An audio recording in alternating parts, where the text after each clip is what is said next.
السلام علیکم، میرا نام ہے عدنان اور آپ دیکھ رہے ہیں پوسٹ بائی اے ڈی۔ یکم مئی مزدوروں کے عالمی دن کے طور پر منایا جاتا ہے۔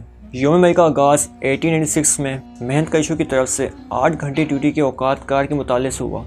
1886 کو امریکہ کے شہر شکاگو میں اپنے حقوق کے لیے جمع ہوئے مزدوروں پر پولیس نے گولی چلا دی تھی۔ اس واقعے کا مقدمہ 21 جون 1886 کو کرمنل کورٹ میں چلا۔ دفاع میں کسی کو صفائی پیش کرنے کی اجازت نہیں تھی۔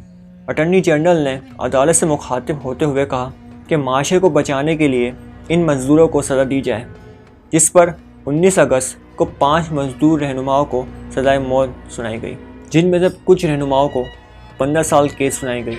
ایک مزدور لیڈر نے قید میں خودکشی کر لی تھی۔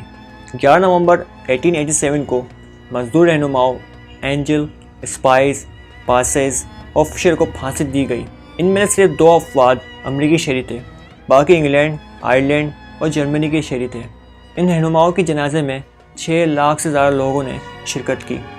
1889 میں پیرس میں انقلابی فرانس کی یادگاری تقریب کے موقع پر ریونڈ لیونگ نے یہ تجویز رکھی کہ 1819 میں شکاگو کے مزدوروں کی برسی کے موقع پر عالمی طور پر احتجاج کیا جائے۔ یوم مئی عالمی طور پر منانے کے لیے اس تجویز کو باقاعدہ طور پر 1891 میں تسلیم کر لیا گیا۔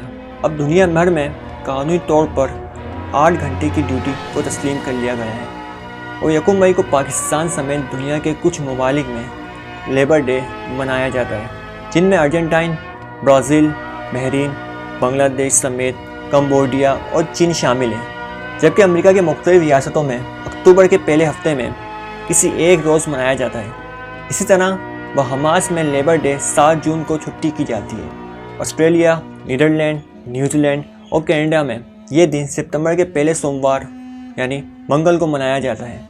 انگلینڈ میں یوم مئی کی چھٹی ہوتی ہے، لیکن بینک بند نہیں ہوتے۔ کمیونسٹ ممالک میں یوم مئی کو فوجی پریڈز کا بھی اہتمام کیا جاتا ہے۔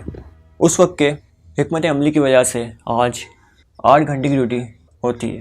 اسی طرح کے اور ویڈیوز کے لیے ہمارا چینل سبسکرائب ضرور کیجیے گا اور بیل آئیکن ضرور پریس کیجیے گا۔ ملتے ہیں ایک اندر ویڈیو کے ساتھ۔ اللہ حافظ۔